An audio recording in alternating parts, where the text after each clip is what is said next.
గుర్తుంచుకోండి, రక్త సంబంధం కంటే ఎంతో గొప్పదవుతుంది మానవత్వ సంబంధం. ఎందుకంటే రక్త సంబంధం మనల్ని కేవలం మన కుటుంబాన్ని, మన వాళ్ళని మాత్రమే ప్రేమించడం నేర్పుతుంది. కానీ మానవత్వ సంబంధం మొత్తం ఈ ప్రపంచాన్నే ప్రేమించడం నేర్పుతుంది. మనల్ని ఉత్తమ వ్యక్తులుగా మారుస్తుంది. అంతా అయిపోయింది అని కృంగిపోకండి. ఏమీ అయిపోలేదు. భగవంతుడికి ఒక నియమం ఉంది.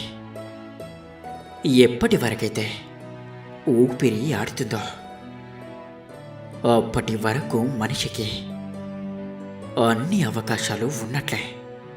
మనిషిలో నమ్మకం అనే ఆశ ఉన్నంత వరకు ఏది అయిపోదో. అర్థమైందనుకుంటా. ఆడ